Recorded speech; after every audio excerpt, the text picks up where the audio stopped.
Hello students, आज हम discuss करेंगे हमारा साइंस का चैप्टर बॉडी मूवमेंट्स, उसका सेकंड पार्ट। हमने फर्स्ट पार्ट में बॉडी के डिफरेंट मूवमेंट्स के बारे में जाना था, अलग अलग ऑर्गेनिज्म में कौन कौन से मूवमेंट है उसके बारे में जाना था, और हम पढ़ रहे थे ह्यूमन बॉडी के डिफरेंट काइंड्स ऑफ जॉइंट। 4 तरह के जॉइंट्स थे: ball and socket joints, pivotal joint, hinge joint and fix joint. Ball and socket joint और पाइवोटल जॉइंट के बारे में हमने पिछले क्लास में पढ़ लिया है, आप हमारा पिछला वीडियो देख सकते हैं। आज हम पढ़ेंगे हिंज जॉइंट। तो चलिए स्टार्ट करते हैं। Hinge joint. हिंज जॉइंट आपको पिक्चर में देख पा रहे हो, कुछ इस टाइप का होता है, ठीक है।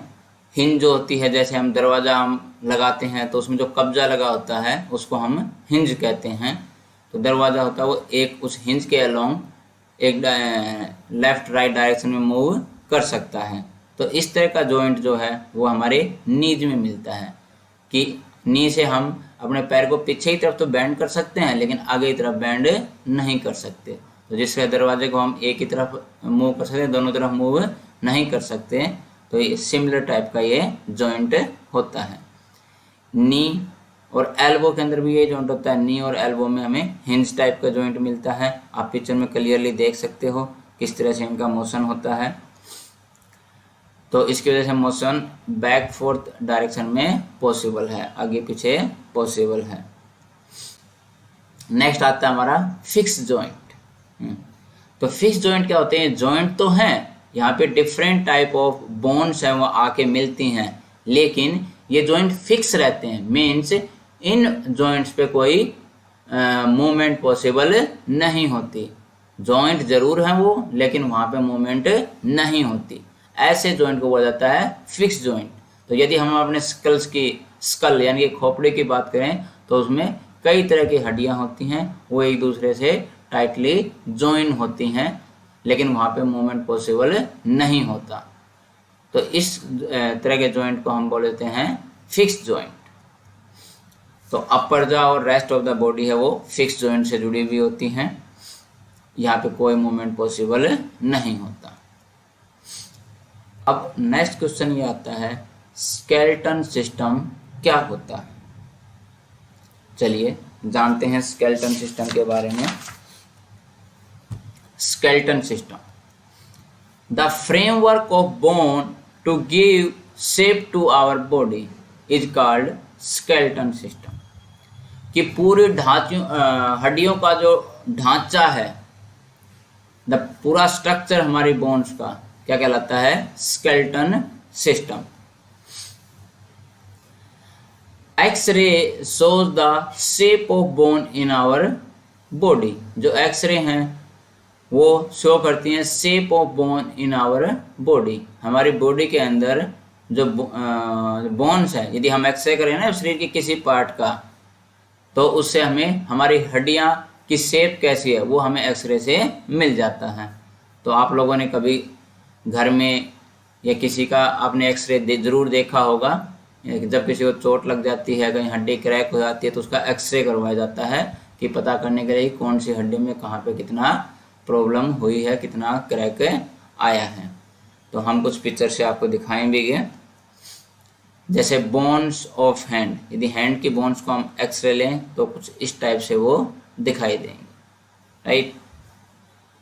तो आप उसमें सारी हड्डियां आराम से देख सकते हो कि कितनी सारी हड्डियां हैं, कितने उनके जॉइंट्स हैं, कैसे हम उसको बैंड कर पा रहे हैं। ये हमारा रिब केज, लंग्स के ऊपर जो हड्डियां होती हैं तो उसको हम क्या बोलते हैं? Rib cage. यदि उसका एक्सरे लिया जाए तो कुछ इस टाइप से आपको दिखाई देगा। तो यही जो हड्डियों का जो स्ट्रक्चर है, ये जो ढांचा है, इस तरह से पूरी बॉडी के हड्डियों का ढांचा हम ले लें तो उसको हम कहते हैं स्केलेटन सिस्टम। तो ये जो रिब केज है, they joins the chest bone and back bone, वो हमारी चेस्ट की बोन्स को और बैक बोन जो रीढ़ की हड्डी है उन दोनों को जोड़ती हैं। ये बैक बोन होती है, राइट। इसके बारे में हम किसी और क्लासों में डिटेल में पढ़ेंगे कि इसके अंदर क्या होता है और क्या इनका काम होता है। ये जो बैकबोन है ये बहुत सारी छोटी छोटी बोन से मिलके बनी होती है, सिंगल बोन नहीं होती है, इसके अंदर बहुत सारी छोटी छोटी बोन्स होती हैं। तो स्केलेटन सिस्टम हुआ हमारा framework of bone to give shape to our body. तो यदि हम शोल्डर बोन की बात करें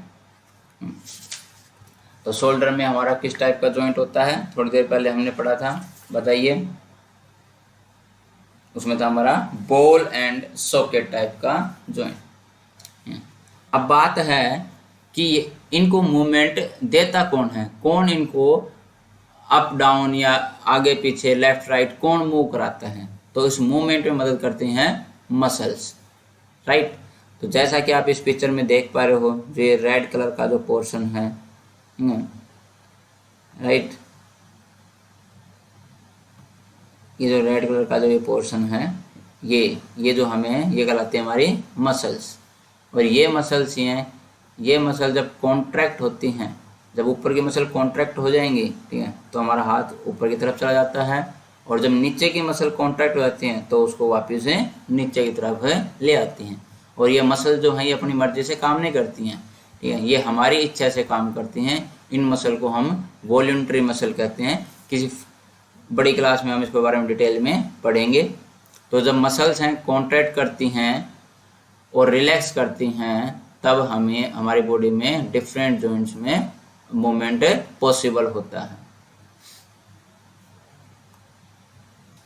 जैसे देखिए पेल्विक बोन, तो ये पेल्विक बोन ये कहाँ पर होती है, this is the portion of body below stomach. Stomach के नीचे जो बॉडी का हिस्सा है, थाइज जिसको हम कहते हैं, ये वो वाला हिस्सा है जहाँ से लेग्स हैं अपर बॉडी से जुड़ी हुई होती हैं, उस पोर्शन को हम बोलते हैं पेल्विक बोन।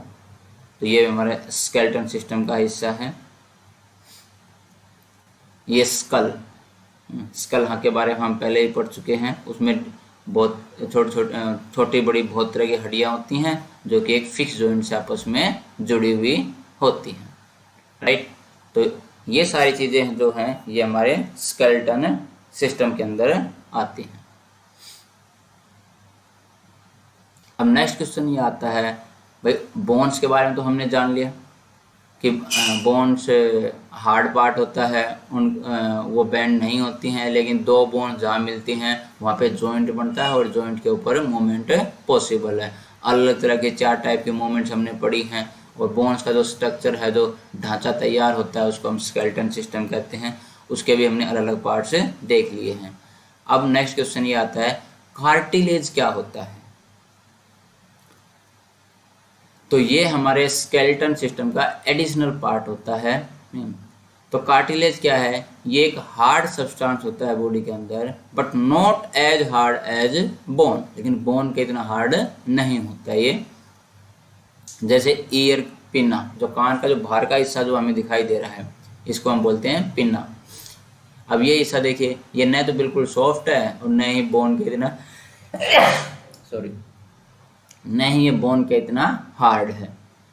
तो इसको हम ये जो जिस सब्सटेंस से बना है उसको हम क्या कहते हैं, कार्टिलेज।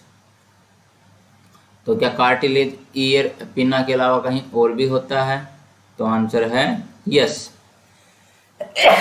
सॉरी। तो मसल बोन जॉइंट्स के अंदर जहाँ मसल्स हैं वो बोन से ज्वाइन करती हैं, जैसे आपने अभी देखा कि शोल्डर के अंदर जो शोल्डर का मूवमेंट था वो मसल्स की वजह से पॉसिबल था। तो मसल्स भी तो बोन से जुड़ी हुई होती हैं किसी चीज़ से, तो मसल बोन से जिस सब्सटेंस से जुड़ी हुई होती हैं उसको हम क्या कहते हैं, कार्टिलेज। तो आप पिक्चर में देख सकते हो, ये रेड कलर का ऊपर ये मसल्स हैं, ये बोन है, ठीक है, और आपस में जो जुड़ी हुई हैं ये किस सब्सटेंस से जुड़ी हुई हैं, ये कार्टिलेज से जुड़ी हुई हैं, राइट। तो इसकी वजह से भी मूवमेंट पॉसिबल होता है। नेक्स्ट क्वेश्चन आता है, who helps bone to move from the joint. Bones को बोन जॉइंट पे जो बोन मूव करती हैं उनमें उनकी मदद कौन करता है, किसकी वजह से मूवमेंट पॉसिबल होता है। तो थोड़ा हम डिस्कस कर भी चुके हैं, ये होता है मसल्स की वजह से पॉसिबल होता है।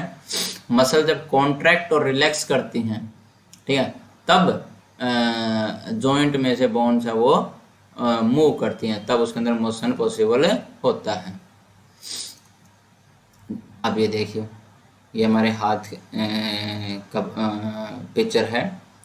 तो इसमें देख रहे हो आप, दो तरह के मसल्स हैं, एक ऊपर की तरफ है हड्डी से और एक नीचे की तरफ है। जब ऊपर वाली जो मसल्स हैं वो कॉन्ट्रैक्ट करती हैं, राइट, तो हाथ ऊपर की तरफ बैंड हो जाता है। जब ऊपर वाली रिलैक्स करती हैं और नीचे वाली कॉन्ट्रैक्ट करती हैं, राइट, तो हाथ अभी देखिए ऊपर वाली कॉन्ट्रैक्ट हुई है, अब ऊपर वाली रिलैक्स हो रही है और नीचे वाली क्या हो रही है, कॉन्ट्रैक्ट हो रही है, तो हाथ नीचे की तरफ आ जाता है। तो इस तरह से मूवमेंट पॉसिबल होता है। तो जब कॉन्ट्रैक्ट होती हैं तो मसल्स हैं वो थोड़ी सी छोटी, उनका साइज छोटा हो जाता है, वो थोड़ी सी स्टिफ हो जाती हैं। जैसे हम हाथ को बेंड करते हैं तो हमारे जो डोले ऊपर तरफ आते हैं तो वो थोड़ा हार्ड हो जाता है, उसको हम कहते हैं इट बिकम स्टिफर। थिकर, थोड़ी सी मोटी हो जाती हैं वो। आप देख पा रहे हो कैसे वो डोले की तरफ ऊपर की तरफ उठ रही हैं मसल्स हमारी। जब रिलैक्स होती हैं तो वो उनकी लंबाई बढ़ जाती है, they become longer, flexible and thinner. तो इस तरह से मसल्स की शेप और साइज में चेंज आता है, जिसकी वजह से बोन्स जो बोन्स जॉइंट में से मूव कर पाती हैं। मसल्स हमेशा पेयर्स में काम करती हैं, अकेली मसल काम नहीं कर सकती। मसल सिर्फ कॉन्ट्रैक्ट करती हैं और रिलैक्स करती हैं, लेकिन मसल से वो पुश नहीं करती हैं, वो सिर्फ पुल करने का काम करती हैं। तो जब हाथ ऊपरी तरफ जा रहा है तो ऊपरी वाली मसल्स हैं वो पुल कर रही हैं उसको, जब हाथ नीचे तरफ आ रहा है तो ऊपर वाली मसल पुश नहीं कर रही हैं, नीचे वाली मसल उसको पुल कर रही हैं, राइट। तो ध्यान रखना, मसल्स के अंदर पुश पुल वाला मूवमेंट होता है, पुश वाला मूवमेंट नहीं होता है। तो they work in pair, one contract other relax and vice versa. Vice मान लो कि उसका उल्टा, जब एक कॉन्ट्रैक्ट करेगी दूसरी रिलैक्स करेगी, जब पहली रिलैक्स करेगी तो दूसरी कॉन्ट्रैक्ट करेगी। अब क्वेश्चन ये आता है, क्या बिना मसल्स और बोन के भी मूवमेंट पॉसिबल हो सकता है? तो ये हम नेक्स्ट क्लास में पढ़ेंगे। आज के लिए इतना ही। Thank you.